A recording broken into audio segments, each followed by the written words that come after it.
Chapter 19. Hector kept the news about San Francisco to himself. He'd celebrated with Renee at the house over a beer in the yard, but it had been days and he'd yet to tell Frankie. At its surface, the delay was grounded in a desire to tell her when the timing was perfect. Deeper, though, he had a growing reserve of hesitation. Frankie was so recently out of her past relationship and then almost immediately into something else that overlapped with Hector. The plans he had for San Francisco and for Frankie were in conflict, and he could feel it in his body. The sun dipped below the skyline as Hector and the group set up lawn chairs in the empty parking lot outside the Pasadena City College planetarium. Chromefoot rested quietly with the windows down and the trunk open.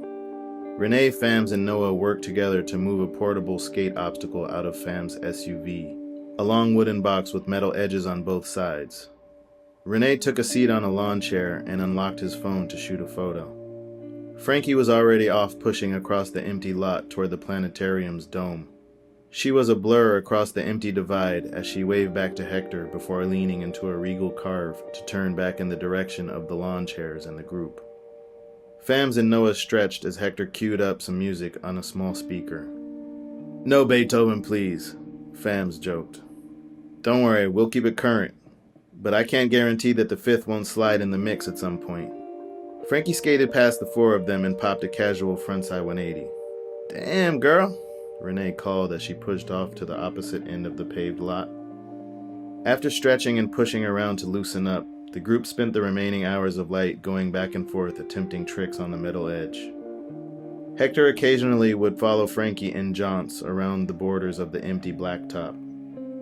She pushed in a wild style he liked, and she smiled back at him after lifting her right leg dangerously high in the middle of a pushing motion before she swerved and regained her stability above her board. Hector looked up to the dome of the campus planetarium and grinned. The sight of the planetarium reminded him of the absurd desire he had to skate this parking lot 17 years ago after he'd seen Pat Brennan skating there. It didn't matter that Hector was surrounded by empty paved lots in Downey. His will demanded that he make a pilgrimage to this specific lot, convinced it would allow him to tap into some hidden magic that would enable him to successfully ride away from tricks that were, at the time, beyond his skill level. Noah dropped into a lawn chair to cool down. The parking lot lights flickered on above. Renee picked up Noah's board and began to push off toward Frankie as she carried on, winding into her long carves at wilder speeds. Something special began to take place. The banter and conversation tapered off and the group individually and collectively fell into silence as their focus replaced their previous conversations. For an unknown amount of time, no words were exchanged. Only smiles, laughs, and occasional clapping were used as forms of expression and communication. The recognition of being outside time erupted within Hector, and he once again felt as massive as a downtown skyscraper. After Frankie sped by at a distance close enough to create a draft across his arm, Hector felt a side of himself unlock and release a weight that he couldn't identify, but that left him in a state of joy. Renee buckled his seatbelt in the back of Fam's SUV and waved back to Hector and Frankie, who were still seated in their lawn chairs beside Chromefoot. Moths tumbled about in the atmosphere of the lamplight. Frankie raised a paper cup of chilled wine toward Hector. "To this summer of dreams with you, amor." Hector smiled and raised his paper cup to her before they enjoyed their sips. "Why haven't the police asked us to leave yet?" "Please don't jinx it," Hector replied, smiling down to his cup. "Should we meet them at the bar?" Frankie asked. "Actually, can I ask you something before we go?" Frankie smiled. "Of course, but only if it's good news. Wonder asked me if I'd consider moving to San Francisco to do something just like this, up there in September." "Really?" she replied with a pleased tone. "Yeah, I guess there's a house up there and a seasonal fellow just dropped out. She's pushing me to take the open spot." "For how long? Where will you be living? And she asked you about this after everything that happened with Renee?" "Yeah. She wants to give Renee a paying gig to manage the ocean greenhouse too." "You guys are so annoying," she replied, smiling into a sip from her cup. "It will only be 3 or 4 months," Hector said with more ease than he'd expected. Frankie exhaled from a deep breath. "Wow. You could visit me at the house whenever, stay for 2 months even," Hector suggested, half joking. Frankie allowed for a chuckle as the prospect of 2 months tightened her posture. I've got the studio here and the community we've built with the other galleries. I'm not ready to leave that, and like you said, it's only 4 months. You're open to it then. I've been so nervous to bring this up, Frankie. Yeah, I think I feel good. It's not gonna be easy because, honestly, this does sting. I know you've been through a lot, and I know I've been pushing. Yeah, I do want to, Hector. The last thing I want is to push, and then have this fall apart when I'm too far away to see you.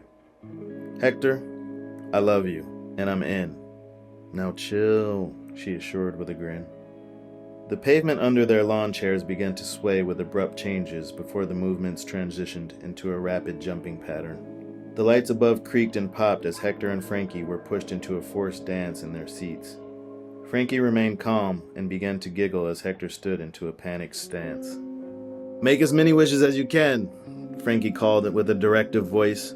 Earthquake wishes come true. Hector made his wishes and Frankie made hers, and then the earthquake was over. Frankie stood in the warm evening grass behind the house. For a moment, she attempted to peer beyond her reflection in the back door's window, hoping to spot Hector approaching her from the kitchen hallway inside. Beyond the glow of the back door light, the sound of crickets filled the evening hilltop around her. Frankie turned to look down the dark hill as her middle and index fingers tapped lightly on her jeans. She mistook a twinkling star above for an airplane, and then noted a few constellations before trying to recall some of their names. As usual, Hector's trip to the upstairs restroom was running long, but she wasn't impatient as she waited for him outside. When he did emerge from the back door, he held 2 apples between outstretched fingers in his left hand. Frankie snorted a laugh in response as he gestured the fruit in her direction. She took one of the apples and then kissed him. Are you ready? She asked. Hector nodded and took her by the hand for the walk down the hill. As his eyes shifted to meet the needs of the darkness, he looked over to find her profile looking ahead in the direction of the approaching fruit trees silhouetted under the sky. Hector felt his spirit tighten with the thought that he'd be leaving her soon, and he pulled at her gently to mark the moment with a kiss. Frankie smiled and halted their progress to kiss Hector for another moment. Should I be scared? I feel a little bit scared, she admitted. Me too, but I think it's just nerves. It's kinda a cool feeling. Most of the time I feel anxious or bored. So in a way, this nervous anticipation isn't so bad, he reasoned with a pleased tone. When they stepped from the grass into the darkness of the fruit trees, Hector and Frankie removed their shoes and socks before moving on. Frankie kissed Hector once more and leaned on his left arm to allow her to take lighter steps on the rough terrain.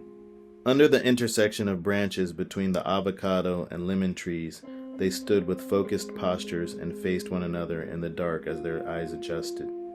Hector could see Frankie standing in a mix of light from the atmosphere and nightshade under the branches above. Her features transitioned between visible and blurred, depending on where he strained to look.